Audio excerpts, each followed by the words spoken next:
ओम शांति ओम शांति 22 जुलाई 2025 महावाक्य बाबा कहते मीठे बच्चे तुमर पाठपढ़ार मूलदिया हेउछि पवित्रता। जदि पवित्रता थिबो तेबे जोग द्वारा शक्ति भरी पारिबो।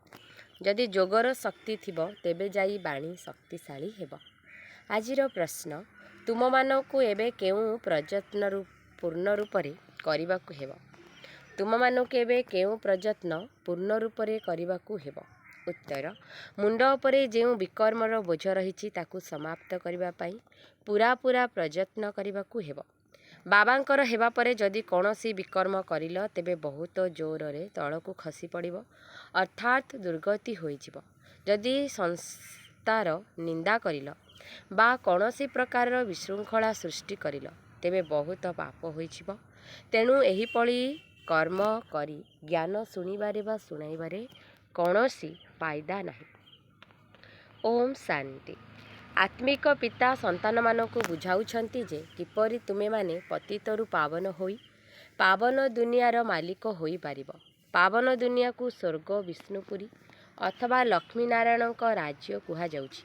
विष्णु अर्थात लक्ष्मीनारायणकर जुगल चित्र जहाँकर एहीपरि चित्र तैयारी करिछंती सेथिपाई एही चित्र उपरे बुझा जाउछि। बाकी विष्णुकर पूजा करुछंती किंतु बुझी पारु नाहंती जे ये किए। महालक्ष्मीकर पूजा करुछंती किंतु बुझी नाहंती जे ये किए।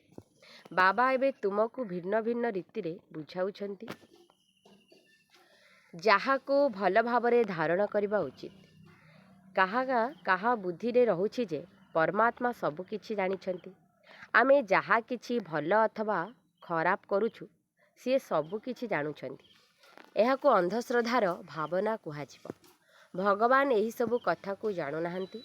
तुमे माने जानिछ भगवान हेले पतित पावन जे कि आमको आत्मा को पावन करी स्वर्गर मालिक करुछंती। जी भल भावरे पाठ पढ़िबे सी उच्च पद पाइबे। बाकी एपरी भाबिबा उचित नुहे जे बाबा समस्तंकर मन कथा को जानिछंती। एहाकू अज्ञानता कुहाजिबो। मनुष्य जहा कर्म करुछि ताहार पुणी भल अथवा मंद फल ड्रामानुसार ताकू मिली थाए। एथिरे बाबांकर कौनसी संपर्क नहीं। तेणु एपरी ख्याल करिबा उचित नुहे जे बाबा सबु किछि जानिछंती। बहुत अछंती जे विकारग्रस्त होई पाप करुछंती पुणी एठाकू अर्थात सेंटर को आसिछंती भाबुछंती बाबा जानिछंती किंतु बाबा कहउछंती मु एही धंदा करू नाही। सर्वज्ञ शब्द मध्य भूल शब्द अटे।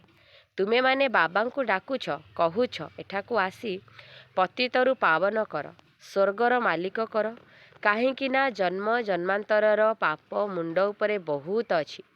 एही जन्मर पाप मध्य रहिछि। एही जन्मर पाप को मध्य जणाउछंती। अनेक एपरी पाप करिछंती जहाँकि पवित्र हेबा बहुत मुश्किल लागुछि। मुख्य कथा हेउछि पवित्र हेबा। पाठपढ़ा तो बहुत सहज किंतु विकर्मर बोझ किपरि समाप्त हेबो सेथिपाई चेष्टा करिबा उचित। एपरि भी बहुत अछंती जेउ माने कि बहुत पाप करुछंती अपसेवा बहुत करुछंती ब्रह्मा कुमारी आश्रम को असुविधा रे पकाइबा पई चेष्टा करुछंती। ताहार बहुत बड़ पापर बोझ चढ़ी थाए। जेउ पापर बोझ ज्ञान शुणाइबा द्वारा कटि पारिब नाही ताहा जोग बल द्वारा ही कटिब। तेणु प्रथमे जोगयुक्त होई रहिबार पूरा पुरुषार्थ करिबा दरकार तेबे जाई काहाकू तीर लागी पारिब। प्रथमे पवित्र हुଅ जोग बल जमा कर तेबे बाणी रे मध्य शक्ति भरिब। नचेत काहाकू केते भी बुझाओ किंतु बुद्धि रे ज्ञान रहिब नाही तीर लागिब नाही कारण जन्म जन्मांतरर पाप रहिछि ना। एबे जेउ पाप करुछ ताहा जन्म जन्मांतर ठारू मध्य अधिक होई जाइछि। सेथिपाई गायन करा जाए सद्गुरुंकर निंदुक ये सत बाबा सत शिक्षक सत गुरु अटंती। बाबा कहउछंती विकेंकर निंदा करिले बहुत पाप हेबो। प्रथमे निजे पवित्र हुଅ। केही केही ज्ञान बुझाइबा पाई बहुत शौक रखुछंती किंतु जोग पैसा कर नाही। एथिरे लाभ कौन? बाबा कहउछंती मुख्य कथा हैला जोग बल जहा द्वारा ही पवित्र हेबो। भगवान को मध्य पवित्र हेबा पाई डाकुछंती। भक्ति मार्ग रे धक्का खाइबार फालतू गायन करिबार एक अभ्यास पड़ी जाइछि। ପ୍ରାର୍ଥନା କରୁଛନ୍ତି, କିନ୍ତୁ ଭଗବାନ କିଏ, କେଉଁଠାରେ ଅଛନ୍ତି? ବିନା କାନ ଏବଂ ମୁଖ ଦ୍ୱାରା କହିବେ ବା ଶୁଣିବେ କିପରି? ସିଏ ତ ଅବ୍ୟକ୍ତ ଅଟନ୍ତି। ଏସବୁ ହେଉଛି ଅନ୍ଧଶ୍ରଦ୍ଧା। ତୁମେ ବାବାଙ୍କୁ ଯେତେ ମନେ ପକାଇବ ସେତେ ପାପ ନାଶ ହେବ। ଏପରି ନୁହେଁ ଯେ ବାବା ଜାଣିଛନ୍ତି ଇଏ ବହୁତ ମନେ ପକାଉଛି, ଇଏ କମ୍ ମନେ ପକାଉଛନ୍ତି। ନା, ନିଜର ଚାର୍ଟକୁ ନିଜେ ଦେଖିବା ଉଚିତ। ବାବା କହୁଛନ୍ତି ଯୋଗ ଦ୍ୱାରା ତୁମର ବିକର୍ମ ବିନାଶ ହେବ। ବାବା ମଧ୍ୟ ତୁମମାନଙ୍କୁ ପଚାରୁଛନ୍ତି କେତେ ସମୟ ବାବାଙ୍କୁ ମନେ ପକାଉଛ। ଏକଥା ଚାଲିଚଳଣିରୁ ମଧ୍ୟ ଜଣାପଡ଼ିଯାଏ। ବାବାଙ୍କ ସ୍ମରଣ ବିନା ପାପ କଟିପାରିବ ନାହିଁ।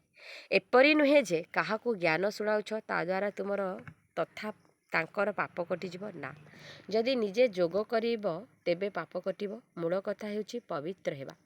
ବାବା କହୁଛନ୍ତି ମୋର ହୋଇଛ ତେଣୁ କୌଣସି ପାପ କର ନାହିଁ, ନଚେତ୍ ଏକଦମ ତଳକୁ ଖସି ପଡ଼ିବ। ପୁଣି ଆଶା ମଧ୍ୟ ରଖିବା ଉଚିତ ନୁହେଁ ଯେ ମୁଁ ଭଲ ପଦ ପାଇପାରିବି। ପ୍ରଦର୍ଶନୀରେ ଅନେକଙ୍କୁ ବୁଝାଉଛ ଏବଂ ଖୁସି ହୋଇଯାଉଛ ଯେ ଆମେ ବହୁତ ସେବା କରିଲୁ, କିନ୍ତୁ ବାବା କହୁଛନ୍ତି ପ୍ରଥମେ ତୁମେ ପବିତ୍ର ହୁଅ, ବାବାଙ୍କୁ ମନେ ପକାଅ। ଯୋଗରେ ବହୁତ ଫେଲ୍ ହେଉଛନ୍ତି। ଜ୍ଞାନ ତ ବହୁତ ସହଜ, କେବଳ 84 ଜନ୍ମର ଚକ୍ରକୁ ଜାଣିବାକୁ ହେବ। ହଦ୍ର ପାଠପଢ଼ାରେ କେତେ ବହି ପଢ଼ୁଛନ୍ତି, ବହୁତ ମେହନତ କରୁଛନ୍ତି, କି ରୋଜଗାର କରିବି? ପଢ଼ୁ ପଢ଼ୁ ଯଦି ମରିଗଲେ ତେବେ ପାଠପଢ଼ା ଶେଷ। ତୁମେ ପିଲାମାନେ ଯେତେ ଯୋଗଯୁକ୍ତ ହୋଇ ରହିବ ସେତେ ଧାରଣା ହେବ। ପବିତ୍ର ନହେଲେ ପାପ କଟିବ ନାହିଁ, ପୁଣି ବହୁତ ଦଣ୍ଡ ଭୋଗ କରିବାକୁ ପଡ଼ିବ। ଏପରି ନୁହେଁ ଯେ ଆମର ସ୍ମୃତି ବାବାଙ୍କ ପାଖରେ ତ ପହଞ୍ଚୁଛି। ବାବା କ'ଣ କରିବେ? ତୁମେ ଯୋଗ କରିଲେ ତୁମେ ପାବନ ହେବ। ବାବା ସେଥିରେ କ'ଣ କରିବେ? କ'ଣ ସାବାସି ଦେବେ? ବହୁତ ସନ୍ତାନ କହୁଛନ୍ତି ଆମେ ସବୁବେଳେ ବାବାଙ୍କୁ ମନେ ପକାଉଛୁ, ତାଙ୍କ ବିନା ଆମର ଆଉ ଅଛି କିଏ? କିନ୍ତୁ ଏହା ଗପ ଅଟେ। ଯୋଗରେ ବହୁତ ମେହନତ ରହିଛି। ଆମେ ଯୋଗ କରୁଛୁ ନା ନାହିଁ ଏକଥା ମଧ୍ୟ ବୁଝିପାରୁନାହାନ୍ତି। ନ ବୁଝି ନ ଜାଣି କହିଦେଉଛନ୍ତି ଆମେ ଯୋଗ କରୁଛୁ। ମେହନତ ବିନା କେହି କ'ଣ ବିଶ୍ୱର ମାଲିକ ହୋଇପାରିବେ? ଉଚ୍ଚପଦ ପାଇପାରିବେ ନାହିଁ। ଯୋଗର ଶକ୍ତି ଭରିଲେ ସେବା କରିପାରିବ। ତାପରେ ଦେଖାଯିବ ସେବା କରି କେତେ ପ୍ରଜା ତିଆରି କରିଲ। ହିସାବ ଦରକାର ନା। ଆମେ କେତେ ଜଣକୁ ନିଜ ସମାନ କରିଛୁ। ପ୍ରଜା ତିଆରି କରିବାକୁ ହେବ, ତେବେ ଯାଇ ରାଜପଦ ପାଇପାରିବ। ଏସବୁ ଏବେ କିଛି ନାହିଁ। ସେସବୁ ଏବେ କିଛି ନାହିଁ। ଯୋଗଯୁକ୍ତ ହୋଇ ରହିଲେ, ଶକ୍ତି ଭରିଲେ ଯାଇ କାହାକୁ ପୁରା ତୀର ଲାଗିବ। ଶାସ୍ତ୍ରରେ ମଧ୍ୟ ରହିଛି ନା, ଶେଷ ସମୟରେ ଭୀଷ୍ମ ପିତାମହ ଦ୍ରୋଣାଚାର୍ଯ୍ୟ ଆଦିଙ୍କୁ ଜ୍ଞାନ ଦେଲେ, ଯେତେବେଳେ ତୁମର ପତିତପଣିଆ ସମାପ୍ତ ହୋଇ ଆତ୍ମା ଶତପ୍ରଧାନ ଅବସ୍ଥା ପର୍ଯ୍ୟନ୍ତ ପହଞ୍ଚିଯିବ, ତେବେ ଯାଇ ଆତ୍ମାରେ ଶକ୍ତି ଭରିବ। ଏକଥା କେବେ ଖିଆଲ କର ନାହିଁ ଯେ ବାବା ସବୁକିଛି ଜାଣିଛନ୍ତି। ବାବାଙ୍କର ଜାଣିବା କ'ଣ ଦରକାର? ଯିଏ କରିବ ସିଏ ପାଇବ। ବାବା ସାକ୍ଷୀ ହୋଇ ଦେଖୁଛନ୍ତି। ବାବାଙ୍କୁ ଲେଖୁଛନ୍ତି ଆମେ ଅମୁକ ଜାଗାକୁ ଯାଇ ସେବା କରିଲୁ। ବାବା ପଚାରୁଛନ୍ତି ପ୍ରଥମେ ତୁମେ ଯୋଗର ଯାତ୍ରାରେ ତତ୍ପର ଅଛ? ଏହା ହିଁ ହେଉଛି ପ୍ରଥମ କଥା। ଆଉ ସବୁ ସଙ୍ଗ ଛାଡ଼ି ଏକମାତ୍ର ବାବାଙ୍କର ସଙ୍ଗ କର। ସେଥିପାଇଁ ଦେହୀ ଅଭିମାନୀ ହେବାକୁ ପଡ଼ିବ। ଘରେ ରହି ମଧ୍ୟ ଭାବିବା ଉଚିତ ଯେ ଏହା ପୁରୁଣା ଦୁନିଆ, ପୁରୁଣା ଦେହ ଅଟେ। ଏ ଦୁନିଆ ତ ଏସବୁ ଖଲାସ ହୋଇଯିବ। ଆମର କାମ ବାବା ଏବଂ ବର୍ଷା ସହିତ ରହିଛି। ବାବା ଏପରି କହୁନାହାନ୍ତି ଯେ ଘର ସଂସାରରେ ରୁହ ନାହିଁ, କାହା ସହିତ କଥାବାର୍ତ୍ତା କର ନାହିଁ। ବାବାଙ୍କୁ ପଚାରୁଛନ୍ତି ବିବାହ ଆଦିକୁ ଯିବୁ? ବାବା କହୁଛନ୍ତି ଭଲେ ଯାଅ, କିନ୍ତୁ ସେଠାରେ ମଧ୍ୟ ସେବା କର। ବୁଦ୍ଧିର ଯୋଗ ଶିବ ବାବାଙ୍କ ସହିତ ରହୁ, କାରଣ ଜନ୍ମ ଜନ୍ମାନ୍ତରର ବିକର୍ମ ଯୋଗର ବଳ ଦ୍ୱାରା ହିଁ ଭସ୍ମ ହେବ। ଯଦି ଏଠାରେ ମଧ୍ୟ ବିକର୍ମ କରିବ ତେବେ ବହୁତ ଦଣ୍ଡ ଭୋଗ କରିବାକୁ ପଡ଼ିବ। ପବିତ୍ର ହେବାର ପୁରୁଷାର୍ଥ କରୁଥିବା ଭିତରେ ଯଦି ବିକାରୀ ହୋଇଗଲ ତେବେ ମରିବ, ଏକଦମ ଚୁରଚୁର ହୋଇଯିବ। ବହୁତ ଅଛନ୍ତି ଯେଉଁମାନେ ଶ୍ରୀମତରେ ନ ଚାଲି ନିଜର ବହୁତ କ୍ଷତି କରୁଛନ୍ତି। ତେବେ ପାଦେ ପାଦେରେ ଶ୍ରୀମତ ଆବଶ୍ୟକ, କିନ୍ତୁ ଏପରି ପାପ କରୁଛନ୍ତି ଯାହାଦ୍ୱାରା ଯୋଗ ଲାଗୁନାହିଁ, ଯୋଗ କରିପାରୁନାହାନ୍ତି। ଯଦି କାହାକୁ ଯାଇ କହିବେ ଭଗବାନ ଆସିଛନ୍ତି, ତାଙ୍କଠାରୁ ବର୍ଷା ନିଅ, ତେବେ ସେମାନେ ମାନିବେ ନାହିଁ, ତାଙ୍କୁ ତୀର ଲାଗିବ ନାହିଁ। ବାବା କହୁଛନ୍ତି ଭକ୍ତମାନଙ୍କୁ ଜ୍ଞାନ ଶୁଣାଅ, ବ୍ୟର୍ଥରେ କାହାକୁ ଜ୍ଞାନ ଦିଅ ନାହିଁ, ନଚେତ୍ ଆହୁରି ନିନ୍ଦା କରାଇବ। କେତେକ ସନ୍ତାନ ବାବାଙ୍କୁ ପଚାରୁଛନ୍ତି ବାବା ଆମର ଦାନ କରିବାର ଅଭ୍ୟାସ ରହିଛି, ଏବେ ଜ୍ଞାନକୁ ଆସିଗଲୁଣି, ପୁଣି କ'ଣ କରିବୁ? ବାବା ରାୟ ଦେଉଛନ୍ତି ସନ୍ତାନମାନେ ଗରିବମାନଙ୍କୁ ଦାନ ଦେଲା ବାଲା ଦୁନିଆରେ ବହୁତ ଅଛନ୍ତି। ଗରିବମାନେ ଭୋକରେ ମରୁନାହାନ୍ତି। ଫକୀରମାନଙ୍କ ପାଖରେ ବହୁତ ପଇସା ଜମା ରହୁଛି। ସେଥିପାଇଁ ଏସବୁ କଥା ତୁମମାନଙ୍କର ବୁଦ୍ଧିରେ ହଟିଯିବା ଉଚିତ। ଦାନ ଆଦି କରିବାରେ ମଧ୍ୟ ବହୁତ ସାବଧାନ ରହିବା ଦରକାର। ଏପରି ବହୁତ କାମ କରୁଛନ୍ତି, ସେ କଥା ନ କହିଲେ ଭଲ। ପୁଣି ନିଜେ ବୁଝିପାରୁନାହାନ୍ତି ଯେ ଆମ ମୁଣ୍ଡ ଉପରେ ବହୁତ ପାପର ବୋଝ ବଢ଼ି ଚାଲିଛି। ଜ୍ଞାନ ମାର୍ଗ କୌଣସି ଥଟ୍ଟା ମଜାର ମାର୍ଗ ନୁହେଁ। ବାବାଙ୍କ ସହିତ ପୁଣି ଧର୍ମରାଜ ମଧ୍ୟ ଅଛନ୍ତି। ଧର୍ମରାଜଙ୍କ ଠାରୁ ବହୁତ ବଡ଼ ବଡ଼ ଦଣ୍ଡା ମାଡ଼ ସବୁ ଖାଇବାକୁ ପଡ଼ିବ।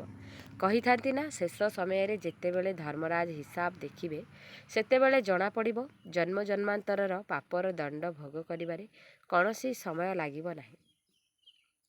ବାବା କାଶୀ କଲବଟର ମଧ୍ୟ ଉଦାହରଣ ଦେଇ ବୁଝାଇଛନ୍ତି। ତାହା ଭକ୍ତି ମାର୍ଗ, ଏହା ଜ୍ଞାନ ମାର୍ଗ। ମନୁଷ୍ୟମାନଙ୍କୁ ମଧ୍ୟ ବଳି ଚଢ଼ାଉଛନ୍ତି। ଏହା ମଧ୍ୟ ଡ୍ରାମାରେ ନିର୍ଦ୍ଧାର୍ଯ୍ୟ ରହିଛି। ଏସବୁ କଥାକୁ ବୁଝିବାକୁ ହେବ। ଏପରି ନୁହେଁ ଯେ ଏହିପରି ଡ୍ରାମା କାହିଁକି କରାଯାଇଛି, ଆମକୁ ଏହି ଚକ୍ରକୁ ଆଣିଲେ କାହିଁକି? ତେବେ ଏହି ସୃଷ୍ଟିଚକ୍ରକୁ ତ ନିଶ୍ଚୟ ଆସିବାକୁ ହିଁ ହେବ। ଏହା ହେଉଛି ଅନାଦି ଡ୍ରାମା। ଚକ୍ରରେ ନ ଆସିଲେ ପୁଣି ଦୁନିଆ ହିଁ ରହିବ ନାହିଁ। ମୋକ୍ଷ ତ କାହାକୁ ମିଳୁ ହିଁ ନାହିଁ। ଯିଏ ଏହି ଡ୍ରାମାର ମୁଖ୍ୟ, ତାଙ୍କୁ ମଧ୍ୟ ମୋକ୍ଷ ମିଳିପାରିବ ନାହିଁ। 5000 ବର୍ଷ ପରେ ପୁଣି ଏହିପରି ଚକ୍ର ଲଗାଇବେ। ଏହା ଡ୍ରାମା ଅଟେ ନା? କେବଳ କାହାକୁ ବୁଝାଇଲେ ବା ଶୁଣାଇଲେ ପଦ ମିଳିବ ନାହିଁ। ପ୍ରଥମେ ପତିତରୁ ପାବନ ହେବାକୁ ପଡ଼ିବ। ଏପରି ନୁହେଁ ବାବା ସବୁ ଜାଣିଛନ୍ତି। ବାବା ଜାଣିଲେ ମଧ୍ୟ କ'ଣ କରିବେ? ପ୍ରଥମେ ତୁମର ଆତ୍ମା ଜାଣିଛି ଯେ ଶ୍ରୀମତ ଅନୁସାରେ ମୁଁ କ'ଣ କରୁଛି। ବାବାଙ୍କୁ କେତେ ସମୟ ମନେ ପକାଉଛି। ବାବା ତୁମର ସବୁ କଥା ଜାଣିବେ। ଏଥିରେ ଫାଇଦା କ'ଣ? ତୁମେ ଯାହା କିଛି କରୁଛ ତାହା ତୁମେ ହିଁ ପାଇବ। ବାବା ତୁମର ଚାଲିଚଳନ ଏବଂ ସେବାରୁ ଜାଣୁଛନ୍ତି। ଏହି ସନ୍ତାନ ବହୁତ ଭଲ ସେବା କରୁଛି। ଅମୁକ ବାବାଙ୍କର ହୋଇ ମଧ୍ୟ ବହୁତ ବିକର୍ମ କରିଛି। ତାଙ୍କର ମୁରଲି ଶୁଣାଇବାର ଶକ୍ତି ନାହିଁ। ଏହା ହେଉଛି ଜ୍ଞାନ ରୂପକ ଖଣ୍ଡା। ଏଥିରେ ଯୋଗବଳର ଧାର ଆବଶ୍ୟକ। ଯୋଗବଳ ଦ୍ୱାରା ତୁମେ ବିଶ୍ୱ ଉପରେ ବିଜୟ ପ୍ରାପ୍ତ କରୁଛ। ଯୋଗବଳ ଦ୍ୱାରା ତୁମେ ବିଶ୍ୱ ଉପରେ ବିଜୟ ପ୍ରାପ୍ତ କରୁଛ। ବାକି ଜ୍ଞାନ ଦ୍ୱାରା ନୂଆ ଦୁନିଆରେ ଉଚ୍ଚ ପଦ ପାଇବ। ପ୍ରଥମେ ପବିତ୍ର ହେବାକୁ ପଡ଼ିବ। ପବିତ୍ର ନହେଲେ ଉଚ୍ଚ ପଦ ମିଳିପାରିବ ନାହିଁ। ଏଠାକୁ ନରରୁ ନାରାୟଣ ହେବା ପାଇଁ ଆସିଛ। ତେବେ ପତିତମାନେ କ'ଣ ନରରୁ ନାରାୟଣ ହୋଇପାରିବେ? ପବିତ୍ର ହେବା ପାଇଁ ପୂରା ଜ୍ଞାନ ଆବଶ୍ୟକ। ଯେଉଁ ଅନନ୍ୟ ସନ୍ତାନମାନେ ସେଣ୍ଟର ସମ୍ଭାଳୁଛନ୍ତି, ତାଙ୍କୁ ମଧ୍ୟ ବହୁତ ପରିଶ୍ରମ କରିବାକୁ ପଡ଼ିବ। କିନ୍ତୁ ଅଧିକାଂଶ ମେହନତ କରୁନାହାନ୍ତି। ସେଥିପାଇଁ ଶକ୍ତି ଭରୁନାହିଁ, ତୀର ଲାଗୁନାହିଁ। ଯୋଗର ଯାତ୍ରା କାହିଁ? କେବଳ ପ୍ରଦର୍ଶନୀରେ ବହୁତଙ୍କୁ ବୁଝାଉଛନ୍ତି। ପ୍ରଥମେ ଯୋଗ ଦ୍ୱାରା ପବିତ୍ର ହେବାକୁ ପଡ଼ିବ, ତାପରେ ଜ୍ଞାନ। ପବିତ୍ର ହେଲେ ଯାଇ ଜ୍ଞାନର ଧାରଣା ହେବ। ପତିତକୁ କେବେ ବି ଧାରଣା ହେବ ନାହିଁ। ମୁଖ୍ୟ ବିଷୟ ହେଉଛି ଯୋଗ। ଲୌକିକ ପାଠପଢ଼ାରେ ମଧ୍ୟ ନିର୍ଦ୍ଦିଷ୍ଟ ବିଷୟ ରହିଥାଏ। ତୁମ ପାଖକୁ ଆସି ଯଦିଓ ବିକେ ହେଉଛନ୍ତି, କିନ୍ତୁ ବ୍ରହ୍ମା କୁମାର କୁମାରୀ ବା ଭାଇ ଭଉଣୀ ହେବା ମାଉସୀ ଘର କଥା ନୁହେଁ।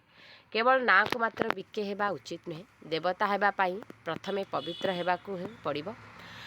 ପୁଣି ପାଠପଢ଼ା ମଧ୍ୟ ରହିଛି। କେବଳ ପାଠପଢ଼ା ଥିବ, ପବିତ୍ରତା ନଥିବ, ତେବେ ଉଚ୍ଚ ପଦ ପାଇପାରିବ ନାହିଁ। ଆତ୍ମା ସମ୍ପୂର୍ଣ୍ଣ ପବିତ୍ର ହେବା ଆବଶ୍ୟକ। ପବିତ୍ର ହେଲେ ହିଁ ପବିତ୍ର ଦୁନିଆରେ ଉଚ୍ଚ ପଦ ପାଇପାରିବ। ପବିତ୍ରତା ଉପରେ ହିଁ ବାବା ଜୋର ଦେଉଛନ୍ତି। ପବିତ୍ରତା ବିନା କାହାକୁ ଜ୍ଞାନ ଦେଇପାରିବ ନାହିଁ। ବାକି କିଛି ବାବା ଦେଖୁନାହାନ୍ତି। ବାବା ନିଜେ ବସିଛନ୍ତି, ସବୁ କଥା ବୁଝାଉଛନ୍ତି। ଭକ୍ତି ମାର୍ଗରେ ମଧ୍ୟ ଭାବନାର ଭଡ଼ା ମିଳିଯାଇଥାଏ। ଏହା ମଧ୍ୟ ଡ୍ରାମାରେ ନିର୍ଦ୍ଧାର୍ଯ୍ୟ ଅଛି। ଶରୀର ବିନା ବାବା କଥାବାର୍ତ୍ତା କିପରି କରିବେ? ଶୁଣିବେ କିପରି?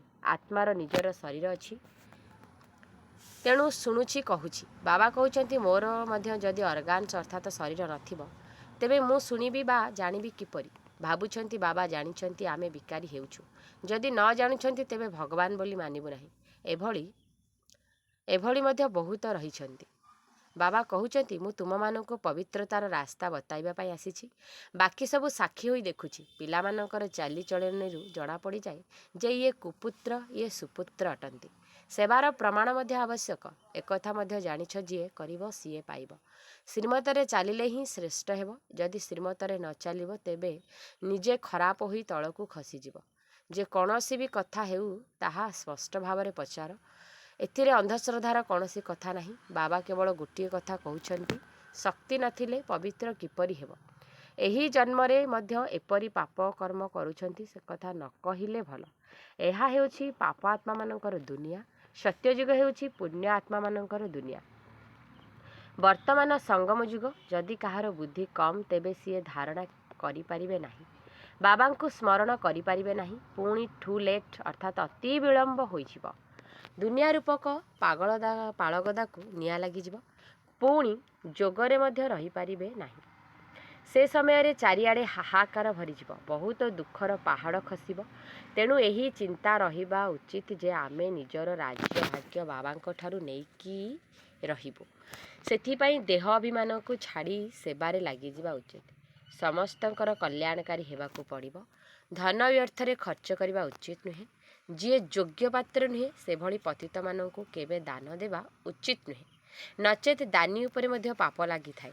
ଏପରି ନୁହେଁ ଯେ ଡେଙ୍ଗୁରା ପିଟିବ ଭଗବାନ ଆସିଛନ୍ତି, ଏପରି ନିଜକୁ ଭଗବାନ ଉପାଧି ଦେଉଥିବା ମନୁଷ୍ୟ ଭାରତରେ ବହୁତ ଅଛନ୍ତି। କେହି ମାନିବେ ନାହିଁ, ଏକଥା ତୁମେ ଜାଣିଛ, କାରଣ ତୁମକୁ ଜ୍ଞାନର ଆଲୋକ ମିଳିଛି। ଆଚ୍ଛା, ମିଠା ମିଠା ଶିକିଲଧି ସନ୍ତାନମାନଙ୍କ ପ୍ରତି ମାତା ପିତା ବାପଦାଦାଙ୍କର ମଧୁର ସ୍ନେହ ସମ୍ପନ୍ନ ଶୁଭେଚ୍ଛା ଏବଂ ସୁପ୍ରଭାତ। ଆତ୍ମିକ ପିତାଙ୍କର ଆତ୍ମିକ ସନ୍ତାନମାନଙ୍କୁ ନମସ୍ତେ। ଆମ ଆତ୍ମିକ ସନ୍ତାନମାନଙ୍କର ଆତ୍ମିକ ମାତା ପିତାଙ୍କୁ ନମସ୍ତେ ନମସ୍ତେ ନମସ୍ତେ।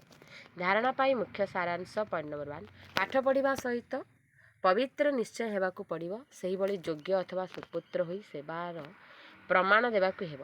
ଶ୍ରୀମତ ଆଧାରରେ ନିଜକୁ ଶ୍ରେଷ୍ଠ କରିବାକୁ ହେବ। ପଏଣ୍ଟ ନମ୍ବର 2, ନିଜର ସ୍ଥୂଳ ଧନକୁ ମଧ୍ୟ ବ୍ୟର୍ଥରେ ଖର୍ଚ୍ଚ କରିବାର ନାହିଁ କିମ୍ବା ପତିତଙ୍କୁ ଦାନ କରିବାର ନାହିଁ। ଜ୍ଞାନ ଧନ ମଧ୍ୟ ପାତ୍ର ଦେଖି ଦେବା ଉଚିତ। ବରଦାନ। ପୁରୁଣା ସଂସ୍କାର ଗୁଡ଼ିକର ଅଗ୍ନି ସଂସ୍କାର କରୁଥିବା ସଚ୍ଚା ମର୍ଜିବା ଭବ। ପୁରୁଣା